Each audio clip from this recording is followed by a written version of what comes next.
So welcome back at Dutch Game Garden Incubation Q&A sessions. Today we talk to Niels Hooft. Welcome, Niels. Thank you for being here. Hello. Hi, everyone. Niels, would you mind introducing yourself to everyone? I'm Niels. I've been active in the game scene for almost 20 years now, starting with my little Zelda fan site back in 1996. And from then on, I became a games journalist, also became a game translator, and also became a little bit of a game developer. I also wrote novels, so many things having to do with writing on one hand, literature, and on the other hand, technology, games as well. In recent years, I've been starting to call myself a hybrid writer, meaning just that, sort of the intersection of literature and technology. One of the things that happened as I started calling myself this was sort of trying to combine literature and games technology, not just sort of in a symbolic sense, in a figurative sense, but also in a literal sense. So, as I said, I wrote novels, and then at some point I started getting interested in, when writing novels, sort of using the ideas and insights from how games are made to write better novels and also to present them better. Yeah. So I've been working on an app to make reading on your phone better. So just to name some things that I've been doing. Just a few things, right? Just a few things. we discussed up front what we would like to talk about, and I wanted to start off with an interesting experiment that you did as a book writer. So my last novel was The Verdwijners, The Disappearers. So yeah, I was writing this book, and at the same time I was working for some studios. For example, I worked a lot with Two Tribes, making Tokitori and RIVE since this book, basically. And also there was a big inspiration, which was a screenwriter and director, John August, American screenwriter. And he had this sort of fancy novel way of looking at getting user feedback. I mean, especially in the movie industry. Let's talk about the situation in the movie industry. I was really inspired by that. Basically, you make a movie as a director, and then your movie is forced by the studio people to be shown to test audiences. And if the audiences don't understand it or don't like it, the studio executives will force you to change the movie. So a lot of filmmakers regard getting user feedback as a very negative thing. Right? It's something they have to do, and the results are never what they want to hear, and so it's like they have a big oppression against it. Feels like the same way back 10 years ago when game user research a little bit set off. I would say that games are quite far ahead of, for example, movies. To make my point, John August was basically saying, don't look at it that negatively. You can actually use user feedback for your own good as a writer. And I was very inspired by that. And he basically said, you have to control the experiment. You're the author. You have to know what you want. You have to sort of set up the experiment in such a way that it tells you as an author what you need to know to improve your creation. So you're not going to ask them, what would your favorite what would your perfect movie look like, or how could this be as sort of as easily digestible as possible? Now you have to ask them. I mean, first of all, you have to know what it is that you want to do. What are your intents with your creation? Then you have to ask people, are you succeeding at communicating this intention? So you have to sort of check whether your idea that you have in your head, whether you succeed at putting that idea in the other person's head, which is basically this. Like, you're a writer and you're working from this idea that you have in your word processor, and then it ends up in a book, and then you kind of hope that this exact same idea ends up in the head of the person who's receiving it, so that there's sort of this perfect loop of perfect, crystal clear communication, which will of course never happen, but through experiments like that and by setting it up in a way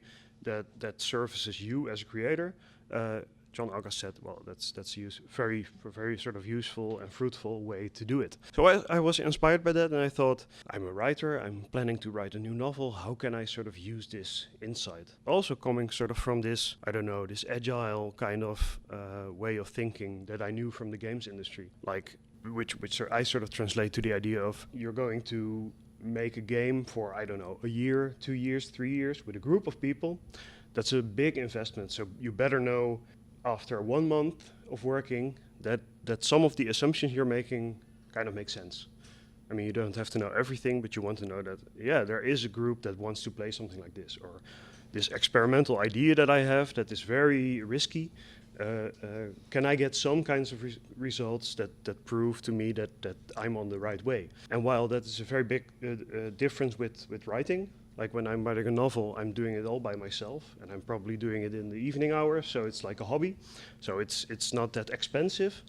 But at the same time, of course, it is very expensive because it's a decision for me that I'm going to work on this single idea for maybe 2 or 3 years as well. So I regarded it as a very risky and expensive decision. So I thought, can I use these agile ideas and apply them to my book?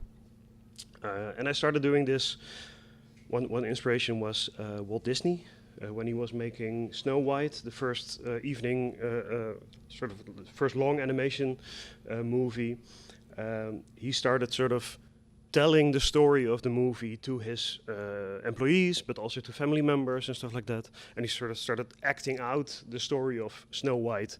So before they started, well, just like the agile thing in the games industry, before he started all these expensive animators to actually start creating scenes and making these super detailed drawings and 24 a second and all of that, before they started making that commitment, he had a sense that his story was working, that people found it funny and exciting in all the right places. So I made a sort of short, as short a version of my novel as could be, and I started telling people about it. And I mean, this is one of my learnings, I guess, that I mean, you are all sort of struggling to find the right ways to measure the metrics of your game. But for a writer, that's hard as well. And it has a lot, I think writing can be a lot more personal. You're sort of talking about your most intimate ideas and thoughts. So you feel very vulnerable. You're constantly looking for reasons not to go through with your experiment, right? But yeah, you sort of have to do it. And the more you do it, the easier it becomes. So that's all the more reason to go through with it and to get these early reactions to your idea. How do you get those? So I had this idea, and I started telling friends about it. Sort of very basic level. It's really basic idea. Yeah. Mm-hmm. And it's one of the parts of the process for this book. That for the next one, I would sort of try to, I suppose, professionalize a little bit and to formalize it. How did you could you sell the idea to me right now, or? It's been a while. Boy, girl. They're having these questionnaires. That's also this. So the idea was a group of people doing these questionnaires on a square in a city. And they ask you everything about your life. It's also so very much about the metrics. So that was sort of convenient that it fit in. They actually personally use the information they get from people, especially older people, for a very dark criminal scheme. So you try to sort of use interviews on the street or real life stories to change them into. I should have actually done this on the street. Oh, you should have done this. Yeah, I should have. I didn't. And of course, one thing is sort of trying to sell the pitch, but the other is actually going through the entire story. Like first this happens, then this happens. There are these characters. This is what that person wants, and I mean, just talking about your story idea, I have learned is also sort of just useful to structure your thoughts like that, right? Because ideas tend to be very complex and vague when they're in your head, and you're like, oh, I kind of know what this is about. And then when you force me to tell them, or I force myself to tell them, then suddenly I realize there's a lot of small questions to be answered, and suddenly it becomes a lot more clear just by discussing them, actually. The second thing is, I'll just skip ahead. The second thing is that I tried to write the actual book as quickly as I could. And really sort of, I had these 3 phases, where the first phase was just sort of throwing words out on the page. And the second phase was trying to make them into coherent sentences. And the third step was printing it out on paper and sort of going through it with a red pen, but still being very fast. So there was a version after 3 months, I think, which is, I mean, I'm sure there are other people who have written books that quickly, but for me it was like lightning speed. And then I had a version of the book, of that story that I told to people, in sort of 70% of the size that it would have in the end, that I could already show to people and get feedback on. I made a point of having a very precise set of questions with that manuscript. Like, there are a couple of things that I'm very unsure about. Are they a problem to you? Are they clear to you? What do you think about this? Because normally, when writing a book, I wouldn't have never given that version to someone because it was like, but this character he's weird, or this part is totally unclear. I'm not sure what I have to do with this. And the nice thing about this was that some of my big doubts turned out to be no issue at all. So I was afraid that thing A was problematic, and everyone said, no, that's no problem. But this thing here, that's a problem. And that was no problem for me at all. So that was a very interesting. That sounds like really useful feedback then. Very, very useful feedback. Yeah. So for the second version, I had a sort of very concrete plan what to change. And again, usually, especially working alone as a writer, you sort of have vague ideas of what you want to change, and you just sort of dive into your manuscript and start changing things and start adding some things and scrapping some things. So a very organic process, which takes very long. And I had a very concrete plan, sort of bullet point by bullet point, of what I was generally going to change, and also per chapter going to change.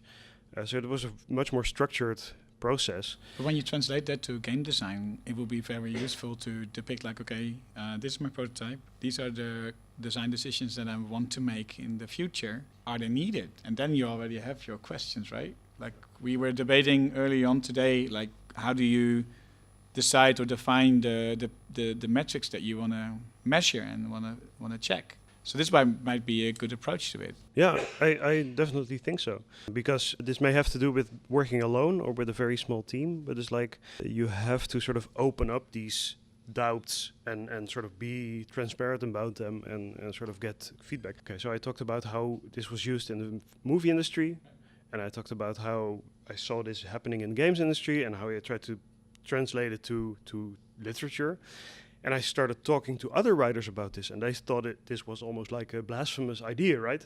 Like, are you talking to readers? Are you serious?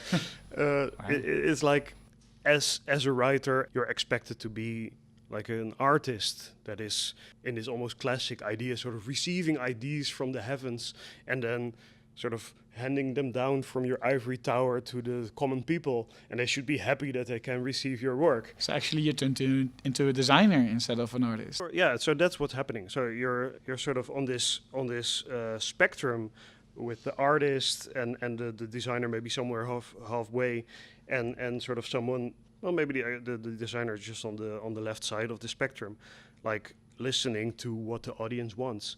And I was always very... So I replied to writers, don't worry, I'm not going to go all the way to that side, but I'm going to find a middle ground that I find worthwhile, because I do think there's a lot there as well, and I do think that's the exact same thing that you're doing as a game designer, right?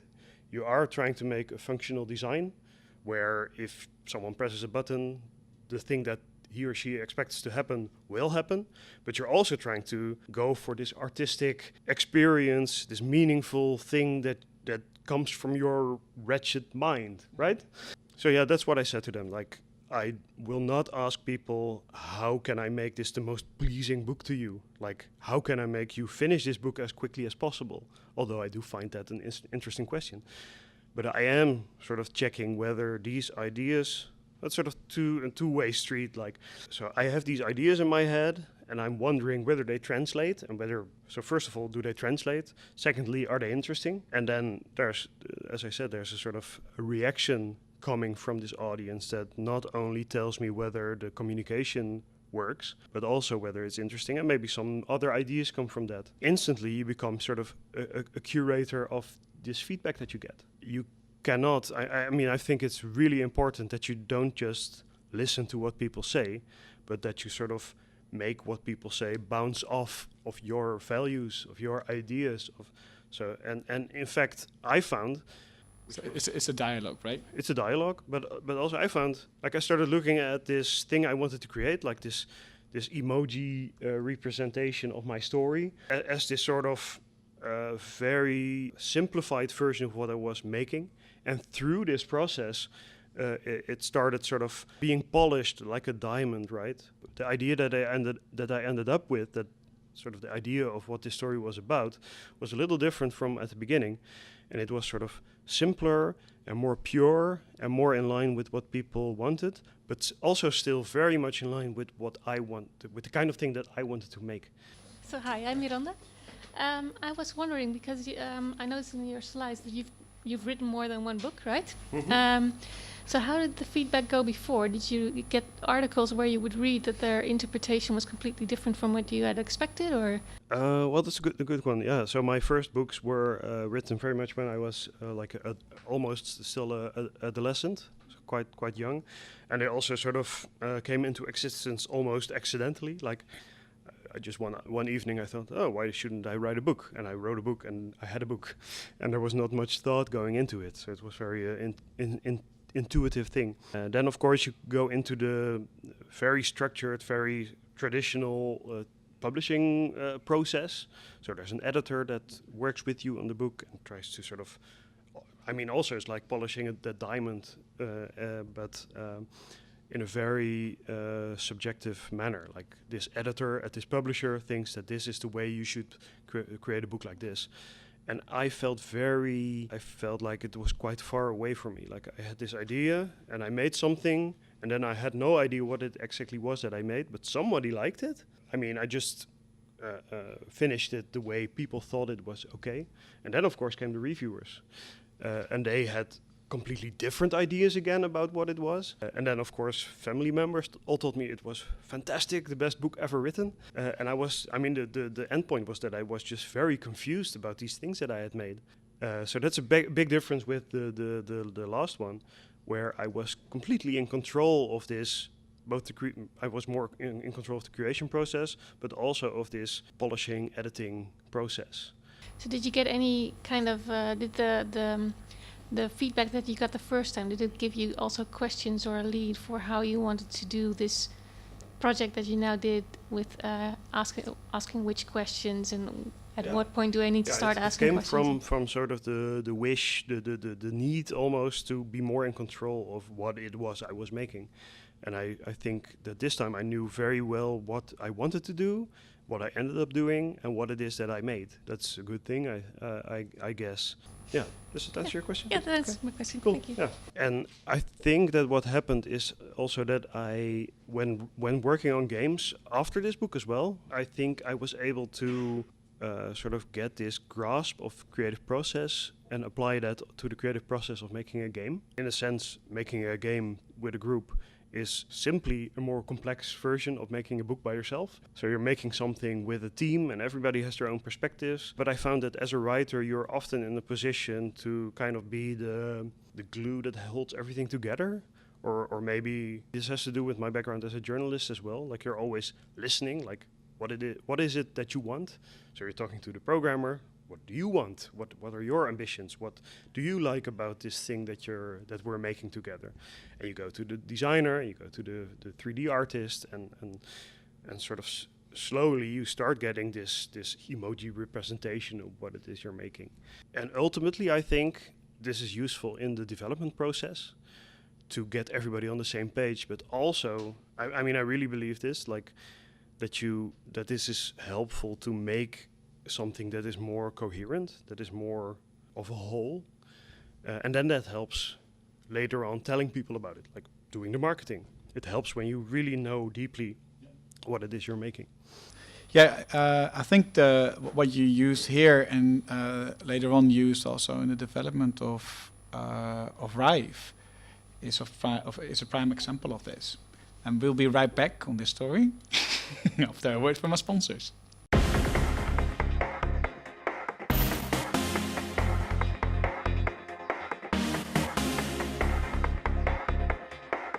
If you want to meet developers or interesting partners in an informal way.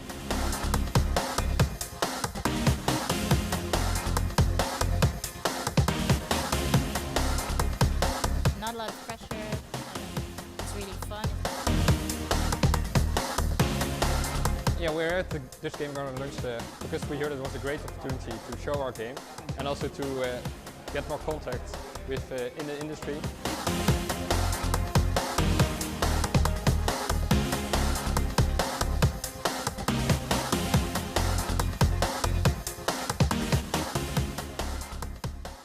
So we're back.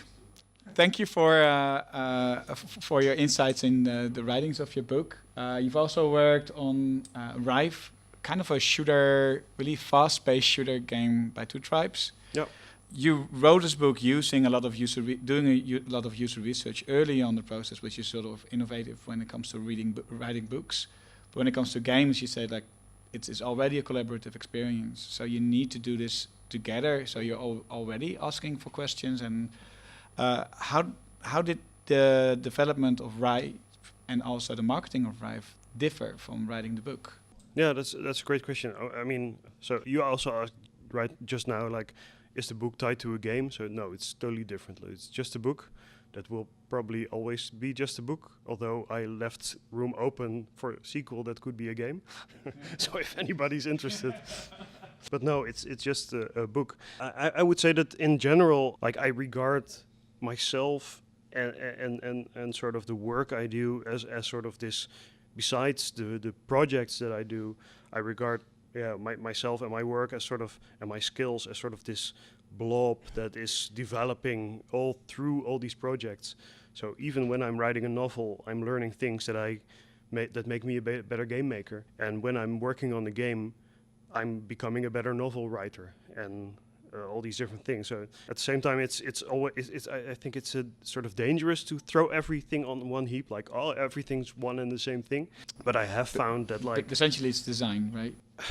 I don't know what the central word is, but I found that, creating a story, creating a game design, I guess, game producing, game directing, marketing as well, that ultimately these at the very least, they benefit very much from having this central idea that you end up with, like what it is that you're making. So you need to have a really strong core concept to work from. Yeah, and this is something that you start with and that you change while working on it, and that changes also when talking to people, and reading their reviews and reading their comments and the YouTube comments and whatever. It all helps to sort of focus this idea. It's almost like a focal point, right? It's sort of one single point that you're trying to aim at with the entire team, with all your thoughts, with all the efforts of all the different work that goes into the project. And this point might be moving a little bit depending on... Yeah, absolutely, totally, yeah. And then that becomes the set-off point for all the marketing that you do and all the talking about the game. So you mentioned you wrote a book, and now I'm wondering, you also do game development, right? Yeah. So how many things do you actually do? At a certain point in time? No, like as one person, you write, do you do game design, do you do develop programming, do you do arts? I'm mostly a writer. So when I'm working on a game project, I am the writer, usually. And I mean, I can imagine being a game director maybe at some point. The essence is in the story and sort of the game idea. But yeah, as I said, I have found that as a writer, you are in a very good position to be that person that sort of summarizes for everybody what it is they're working on. And as just one more thing that I do and that I've done is like writing subsidy applications. And that is one other thing where you need to be able to translate what it is you're making into some kind of logical, coherent whole. So I suppose you write, and at the same time you keep a vision together for the rest of the team. Yeah, kind of like that. I suppose as a writer, I'm mostly going between this very inward-looking creative person. So for example, with RIVE, I was given this task of, okay, we have this very early prototype with some characters and some world elements. We don't know what it's about. You come up with the story. So I just started thinking about this and started trying to make my creative power inside of me, sort of this inner author, artist, sort of trying to make it speak, trying to make it come up with cool ideas and sort of a story that makes sense. And that's a very raw creative force, right? And then the other part is sort of more the curator, more the producer that says, okay, all these ideas are really rough, really raw and interesting, but of course these won't work.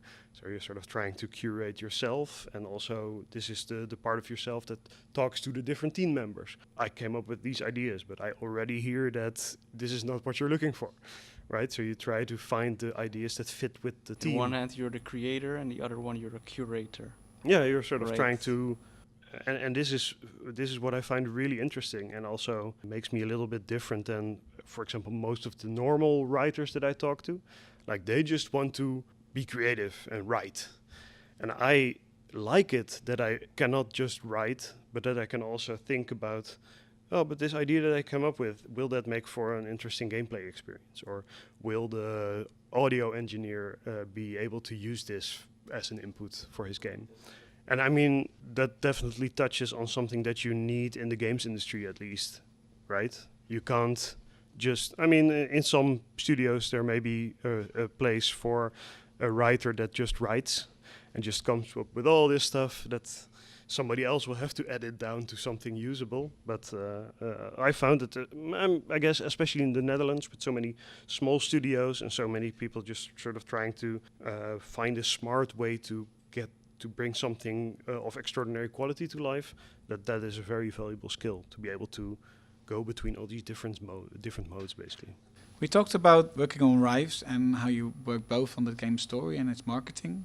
And I remember that there was this quaint situation where you figured, okay, we didn't do enough of expectation management when it comes to marketing. Can you shed a little bit light of that? So RIVE, I don't know who is familiar with RIVE.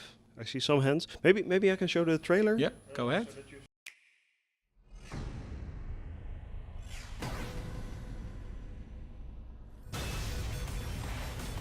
So it is a sort of shmup meets platformer. Very fast and hard as well, with lots of exciting sequences. You can hack your enemies.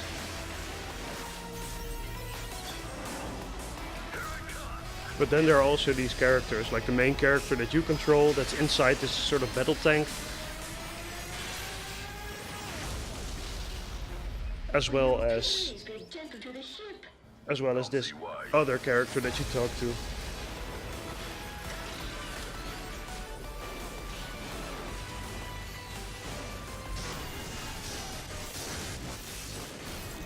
RIVE Ultimate Edition is available now, exclusively on Nintendo Switch.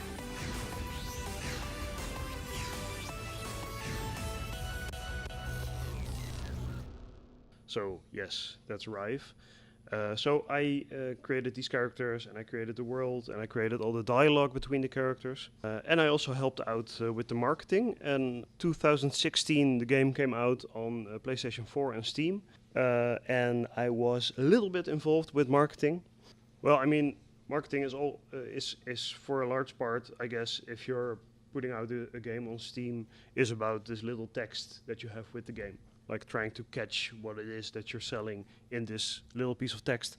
I mean, it's always very hard, and we were struggling a lot with it. And if you read this, I think you see a lot of sort of functional writing, like trying to describe what it is that we made. 360-degree shooter platformer with battles and set pieces. And then a year later, late last year, we made the Switch version. Well, sort of trying to answer Menno's question. Like we noticed a few things in the reception of the game with the Steam version. And I'm not saying that everything has to do with this little description, but I did notice some patterns.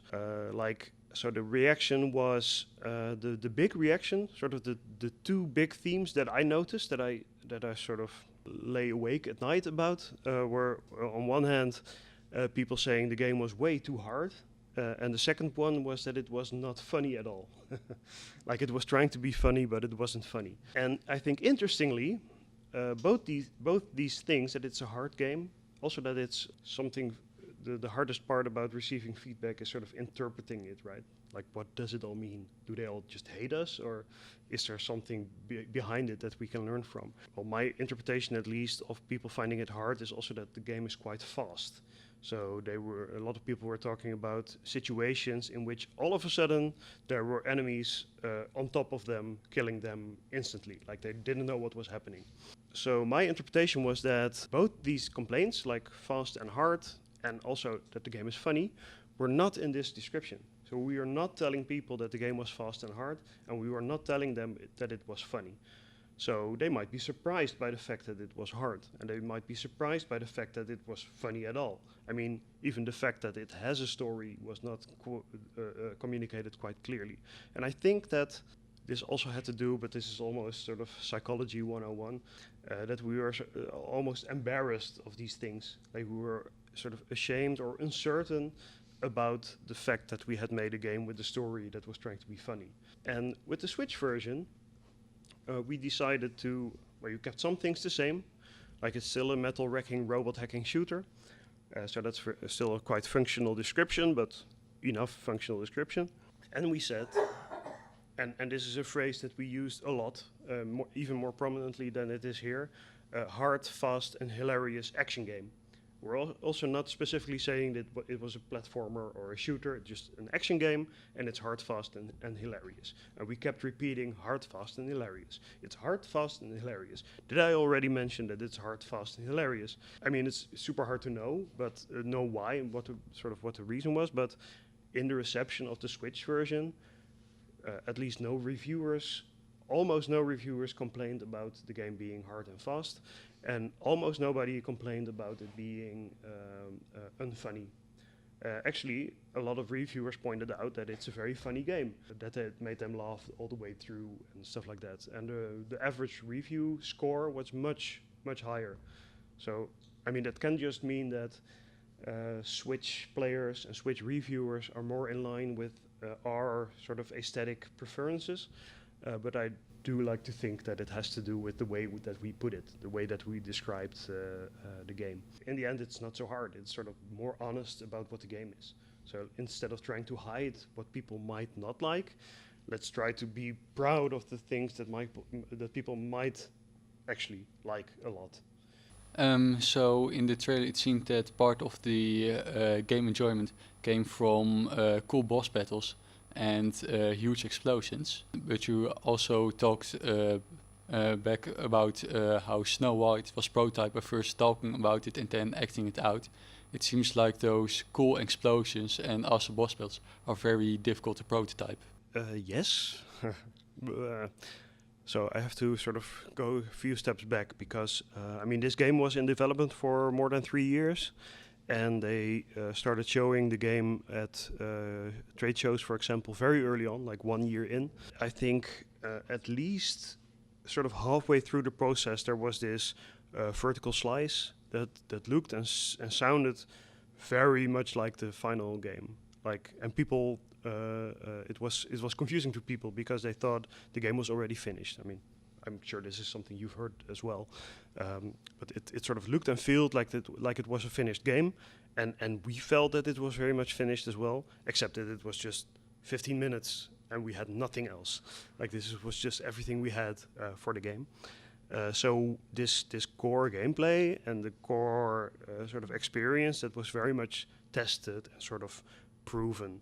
But especially the story part, I mean, at the same time, I was doing my test with my book, but I was not testing the story for the game at the same time. So that's definitely something that I would want to do differently in the future. Sort of take more time to test the story part as well.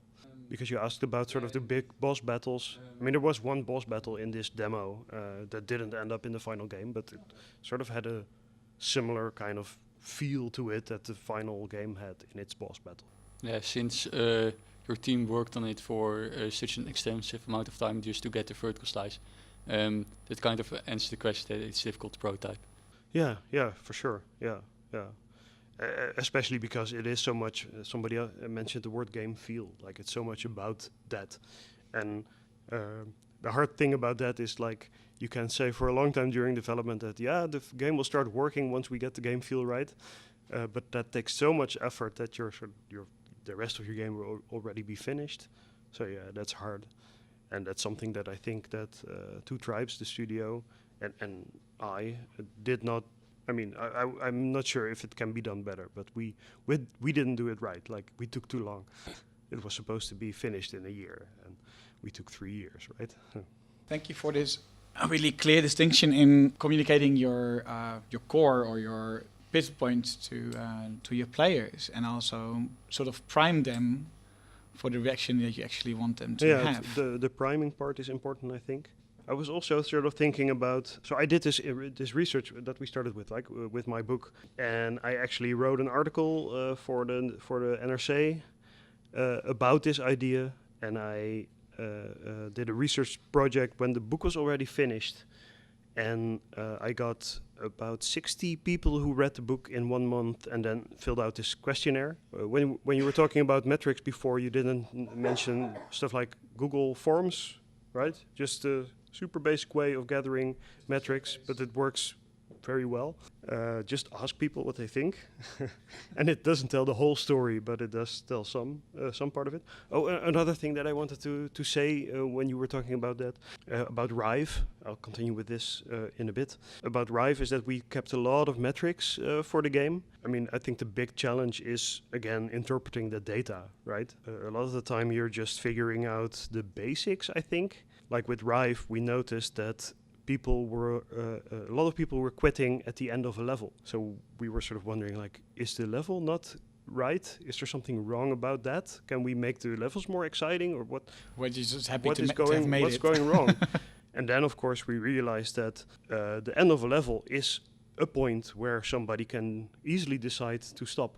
Like, you're at the end screen of a level, you feel like, oh, that was nice, turning off the game now, and even though a big part of the players will come back and continue playing, there's also a part of players that was going to stop anyway, and they chose this point to stop.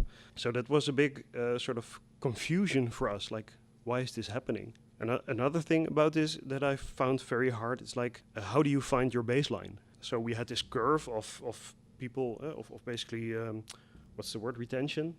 Like the levels of the game and how many players kept playing, and it looked like this. But we had no way of knowing what this looked like for other games. Like, is our drop-off steep compared to the average, or is this normal? I mean, So how did you find out? 2/3 of people stopping after level 3, basically?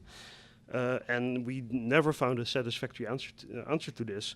But I mean, one part of the equation is that there's always a graph that looks like this, and that just a small part of people end up at the end of your game, which is sort of demotivating as well. So yeah, a big part of this research was trying to manage all this knowledge.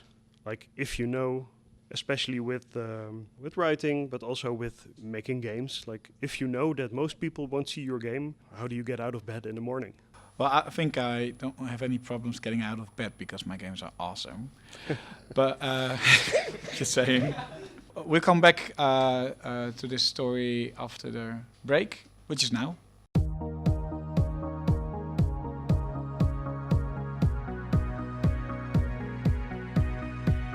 Dutch Game Garden offers a home to all kinds of sort of game developers, but each and everyone has their own different view on what the perfect game is. And really talking about that and learning from each other, getting inspired by how people that do it, that's really helpful.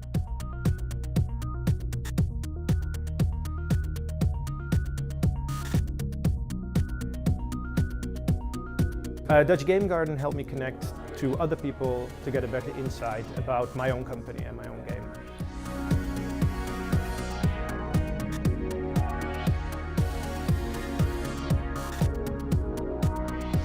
I think Dutch Game Garden is a real good stepping stone in getting your face out there, getting your name out there, and build your network to really be the next game studio that is around to stay.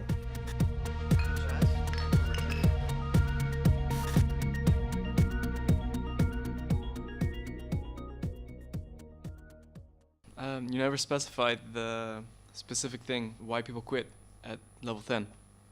Made me curious. I was like, where's the answer? So maybe I probably didn't put it right, but basically they quit at the end of every level, and specifically this end of level point was a point where they quit a lot. Oh, any level. Yeah. Yeah. Okay. So this was just the idea that when you see a level end screen, people think, oh, let's quit. Yeah, yeah. It's like, oh, I was already playing past my bedtime, or I really should start making dinner now. Did you guys have long loading times between levels? No, none. Hmm.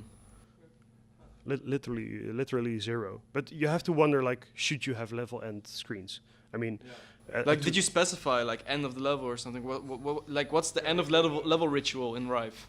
So you have like a little bit of fireworks, and you go to a screen with your score, and you get a record or not. And, but it is sort of layered all over the game, so you don't see the game anymore. So these are things to consider, like, can you do things to not make it feel so much like a level end? Because the game continues exactly where you left off. I mean, I would be interested if you or anybody else knows more about this curve of people who are still playing. But I mean, that's, and I'm sure. If I release my game, I'll tell you. I'll show you the curve. Thanks. I'll show you my curves. I'd be very intrigued.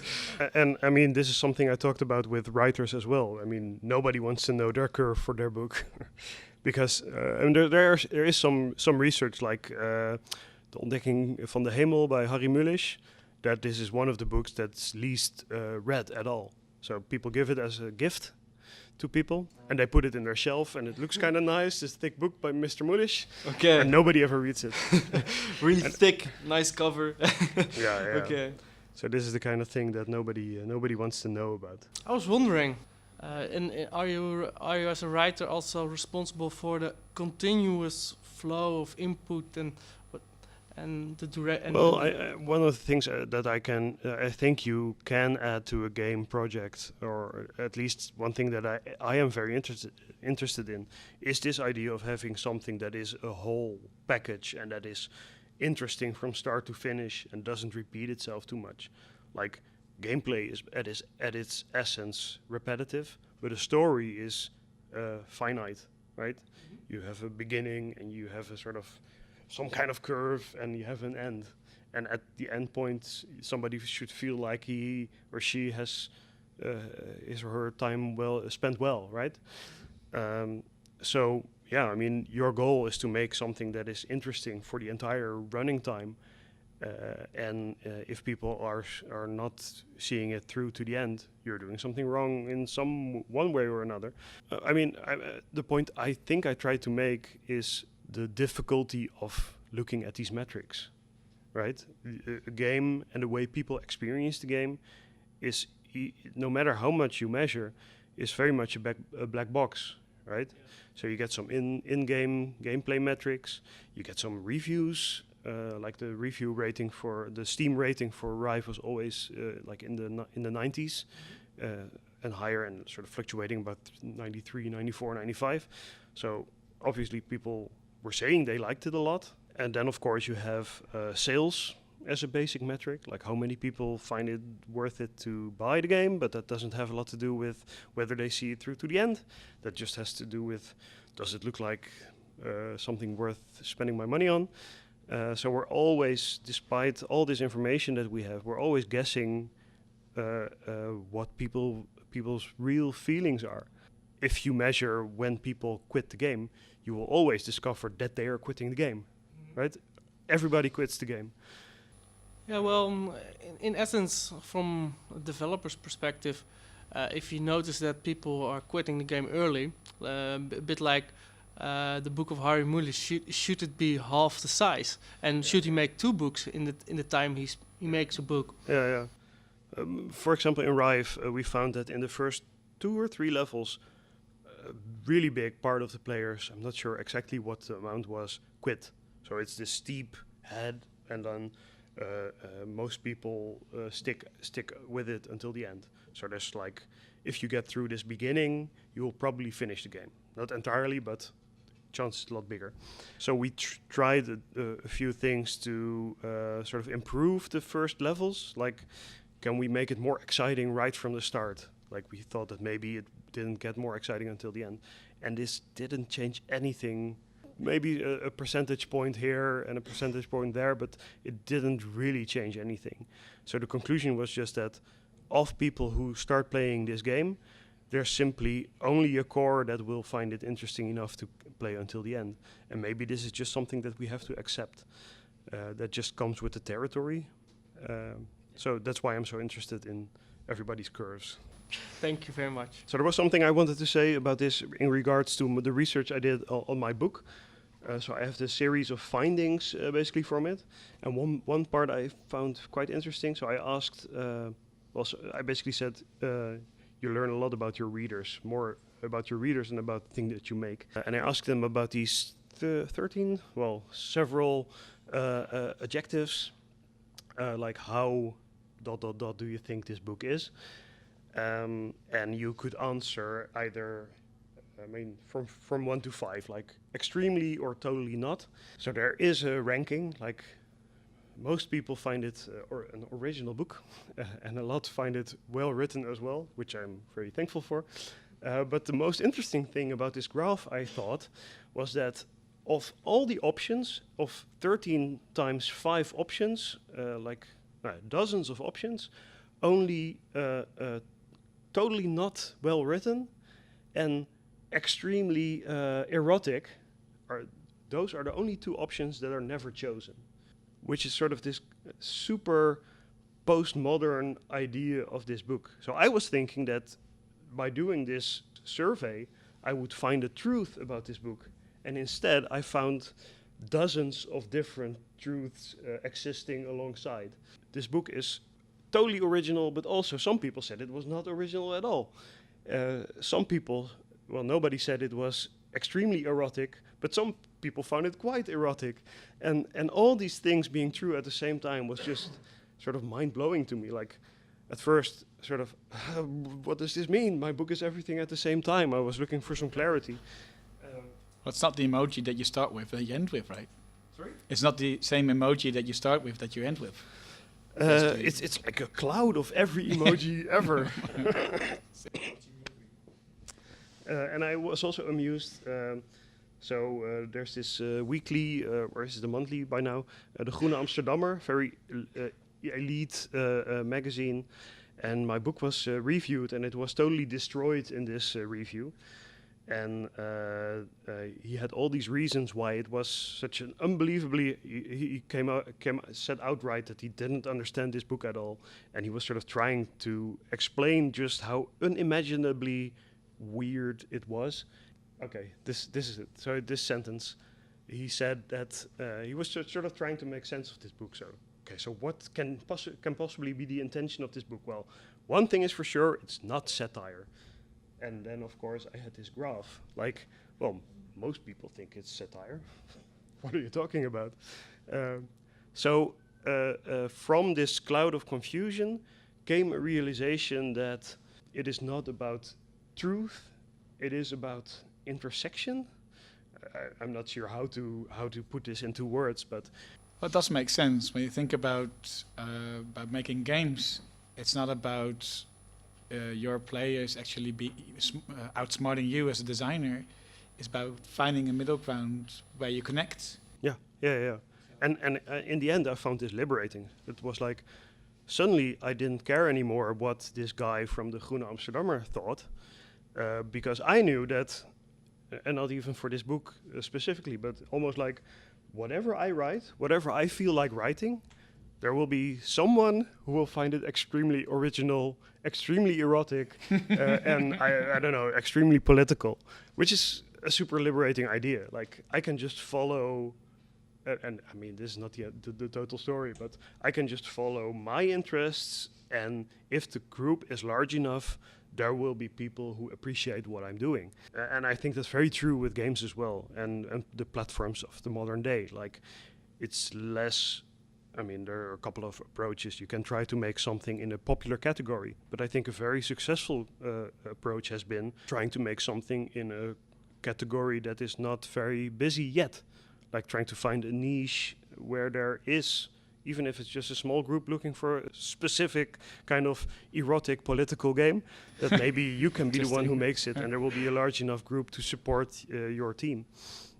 So I have one final question then. I'm a bit surprised by the ending because basically now it kind of sounds like it was an interesting experiment, but that it doesn't really give you a lot to hold on to when it comes to your product, that it just gives you an idea that everyone interprets it differently and it's basically still the same process for you, that you just write what you want and hope someone will like it. And so is it true, or are you still thinking about using it in the future? And Well, I think it's not that different from what I said before. It's like you're trying to... So I was trying to get away from this idea of just being an artist, just making whatever the hell I please. And I was sort of... This was one of the things that sort of bounced me back a little. So, okay, maybe I should be a little bit more authorial. But for example, there's this other graph. Like I asked people to rate each chapter, like how interested they were while writing it. And I got a sort of interest curve out of that that I found very useful. Like, so it's very nuanced, and I also think that if you ask people to fill in this questionnaire afterwards, it's not as useful as, for example, if you were somehow able to do it between chapters. Like, okay, you finished this chapter, how do you feel right now? That will give you more information and more useful information. But still, there's this curve that if you exaggerate it a little bit, sort of flows a little bit, and then at the end it goes right up. Except for in chapter 10, where there's sort of this dip. And I do think this is a sort of interesting way of having a new lens, sort of to go back to chapter 10. Like, okay, so why does this chapter not do it for people? So this is one example where it does go a little bit more towards the readers, like trying to get their feedback and trying to use that to influence your writing. so you're still going to use it in the future? Yeah, absolutely. Yeah, but learn from this and do it totally different again. This is also interesting. Like, I didn't find many interesting things in how different age groups and different males and females like it, or whether you read a lot or not. That was pretty much the same. Although male readers were much more divisive in sort of, they were stronger in their positive or negative opinions than women. So again, it said more about your audience than about the book then. Wonderful. So thank you so much for sharing these insights in both RIVE and writing your book. I think it gave us a lot of food for thought to think about how to set up your own user study and metrics. For me, it was really insightful, and I think it gives me a lot of direction to be authentic, but to think about what my player wants as well. Yeah, sort of try to see it as this spectrum that you move between. Thank you. Thank you.